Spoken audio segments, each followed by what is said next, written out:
Chères consoeurs, chers confrères, et si vous me le permettez, chers amis, vous m'offrez aujourd'hui l'opportunité de confronter ma vision des enjeux liés à la nécessaire évolution de notre profession. Et pour cela, je tiens à vous en remercier très sincèrement.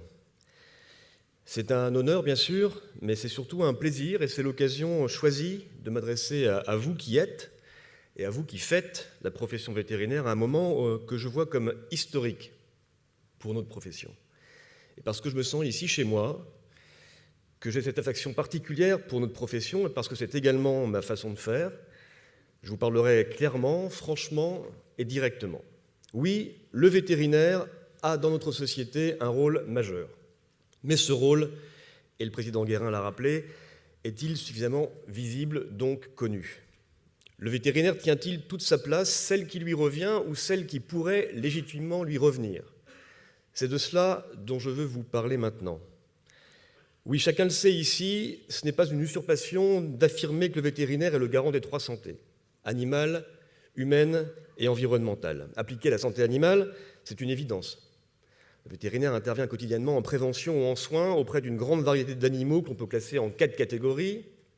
L'animal de rente, les animaux de compagnie et de sport, les animaux d'expérimentation, les animaux sauvages en captivité ou en liberté.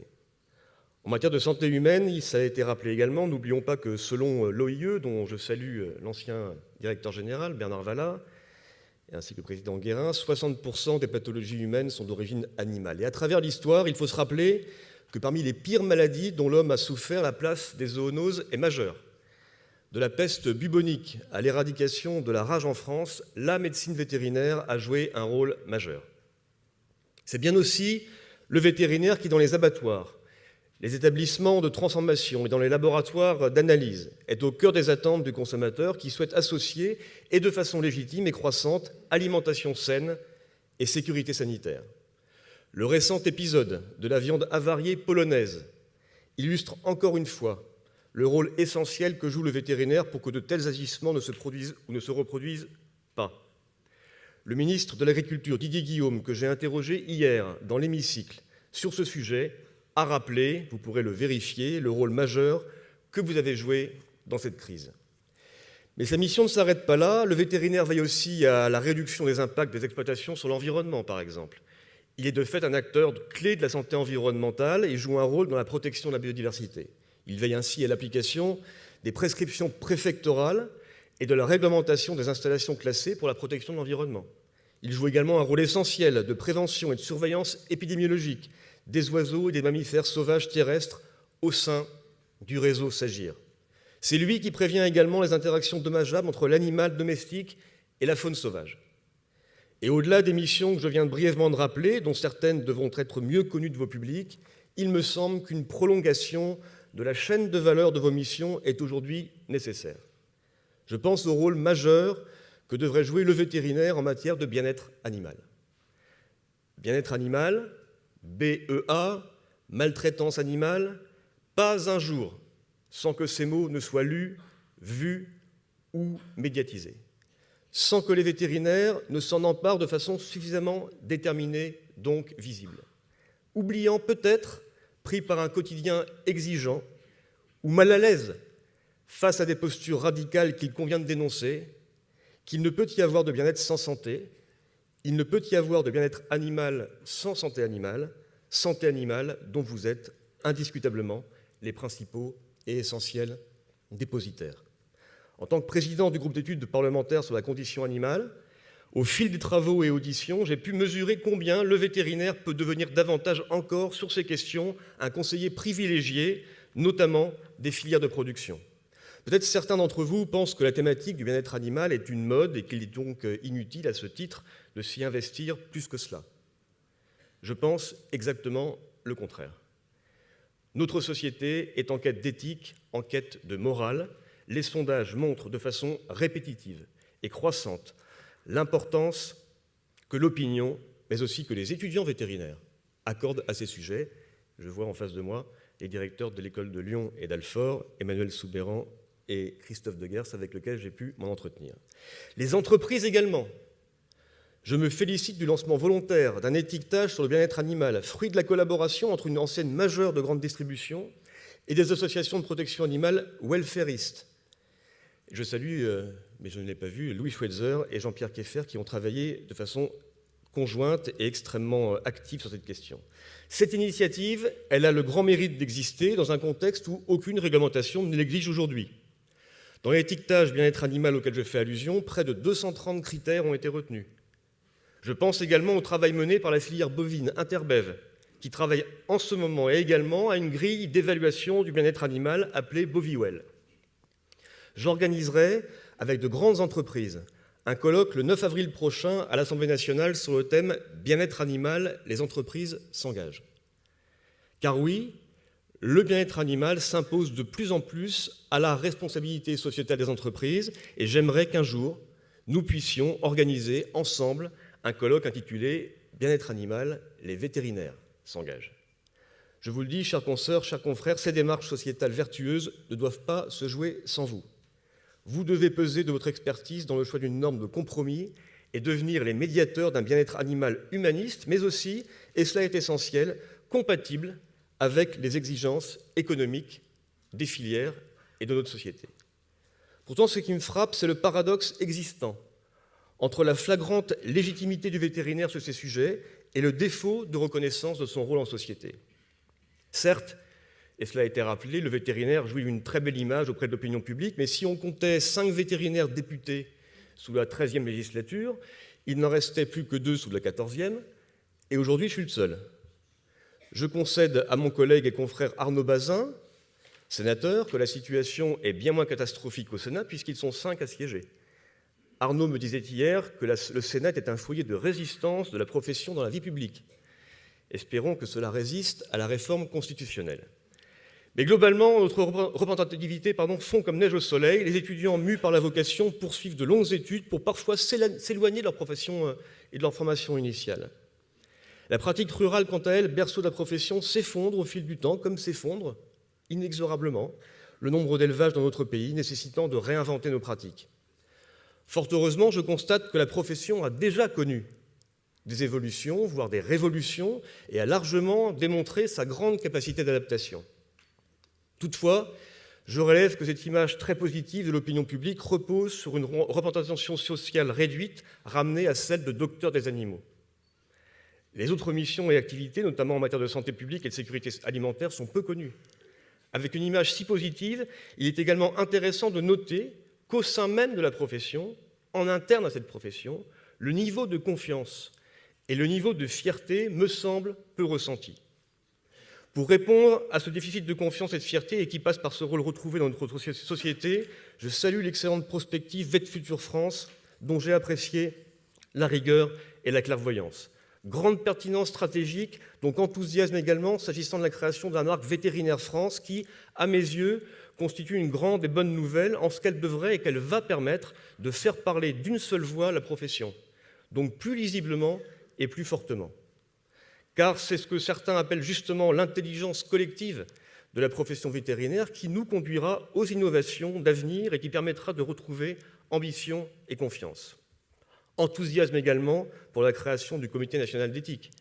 Il marque la volonté de se doter d'un outil de positionnement et de construction d'une ligne philosophique et culturelle qui soit en prise et à l'épreuve des réalités sociétales et des nouveaux impératifs socio-économiques. Je suis intimement convaincu qu'il s'agit là de 2 outils particulièrement pertinents pour affirmer, unis donc beaucoup plus fort, une approche innovante de nos relations à l'animal, du rapport homme-animal et de ses implications sociétales. Vétérinaires de France, au risque d'insister, vous devez vous affirmer comme des dépositaires d'un véritable projet de société. Si cela relève d'une œuvre collective, il n'en demeure pas moins qu'il en va aussi de votre responsabilité individuelle. Pour jouer un rôle sociétal majeur, pour contribuer au débat public, pour peser dans les décisions, il faut donc que vous luttiez contre l'individualisme et partant la tendance à l'isolement de notre profession. Il faut que vous soyez convaincus que rien de grand ne se fera pour la profession qui ne soit collectif. Vous devez vous ouvrir, être en prise continuelle avec la société, favoriser la transdisciplinarité avec les médecins, les professions de santé, les biologistes, les éthologues, les politiques, les philosophes, les épidémiologistes environnementaux, les naturalistes. Ces ponts disciplinaires doivent, en premier lieu, se dresser au sein même de nos écoles vétérinaires. La formation initiale, puis la formation continue doivent nous armer en ce sens. Saluons à ce titre la création d'une chaire bien-être animal par Vêtre AgroSup, sous la direction d'Emmanuel Soubeyran et de Luc Mouillet. Quel chemin parcouru depuis le 4 août 1761, date de la création par arrêt du Conseil du Roi de l'école vétérinaire de Lyon. 250 ans plus tard, des bouleversements sont en marche, des révolutions s'imposent, la profession est un carrefour, pas un rond-point, d'orientation nouvelle. Le serment de Bourgelat exhorte à distinguer le pauvre du riche, à ne pas mettre à trop haut prix ses talents. Il affirme dans une magnifique formule que la fortune consiste moins dans le bien que l'on a que dans le bien que l'on peut faire. Aujourd'hui, il n'y a pas meilleur écho à cette déontologie et éthique que celui de nos nombreux confrères investis dans des programmes bénévoles. Mais s'il est noble d'être dans le dépassement de notre fonction, la structuration et la reconnaissance de notre médiation et de notre action sociale sont également indispensables. Au moment de conclure, je veux bien sûr vous souhaiter des travaux constructifs, riches en échanges, qui apportent à la fois des informations pratiques, pragmatiques, des orientations concrètes, des perspectives d'avenir et une ligne philosophique renouvelée. Mais en cet instant, je repense à tous ces mots lourds de sens qui sont les vôtres et que je n'ai que relayés. Ils ont essaimé mes propos comme autant de petites pierres que nous aurions semées pour trouver notre chemin. Vocation, passion, fierté, image, légitimité, 3 santé, homme, environnement, bien-être animal, reconnaissance, société, éthique, et j'y ajouterai juste rémunération. Oui, ce n'est pas un gros mot que celui-là, il n'est que justice pour la qualité de vos actes, de vos expertises et de vos conseils. Le mot ambition n'est pas non plus un gros mot, ne l'oublions jamais. Ambition d'accéder à un nouveau statut socio-économique, ambition d'accéder à un nouveau rôle sociétal. Cette ambition, elle est légitime. Et pour vraiment finir, j'ajouterai 3 derniers mots. Ils sont essentiels et s'il ne fallait retenir que ceci de ce discours trop long, mais qui vient du fond du cœur, ce serait le premier, la confiance, le deuxième, la confiance, et le troisième, la confiance. Chers consoeurs, chers confrères, la confiance en votre formation, en vos talents, en votre légitimité, en votre image et en demain et ces nouvelles opportunités. Je peux vous assurer, et il ne s'agit pas de corporatisme, mais d'un constat froid et objectif, que l'évolution du rôle du vétérinaire dans notre société est possible, indispensable et espérée par les acteurs des 3 santés, les filières, les éleveurs, les institutions, les propriétaires d'animaux. En matière de bien-être animal, votre approche doit être celle qui guide votre méthode dans l'exercice quotidien de votre art, sans zoolâtrie, avec toute la rigueur, l'exigence scientifique et l'objectivité qui sied et qui caractérisent votre profession, se basant sur les faits, mais aussi avec fierté et la conviction que nous sommes là et à notre place pour améliorer santé et bien-être des animaux et partant celui des éleveurs et des hommes, dans cette approche encore plus large que le One Health pour s'orienter vers le passionnant One Welfare.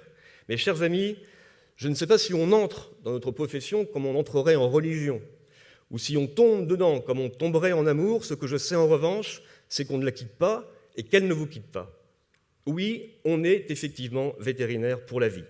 Cela dit, pour vous assurer de ma volonté d'être à votre écoute et de jouer un rôle de relais à l'Assemblée nationale, sans corporatisme, dans le sens de l'intérêt général qui doit toujours transcender les intérêts particuliers. Pour plus de santé, plus de bien-être et plus de reconnaissance des services rendus par les vétérinaires. Vous pourrez aussi compter sur moi pour vous encourager à porter vos candidatures et au-delà des destinées individuelles, souvent vite oubliées, comme un relais pour porter plus loin la voix des vétérinaires dans la course du temps. Je vous remercie de m'avoir donné la parole.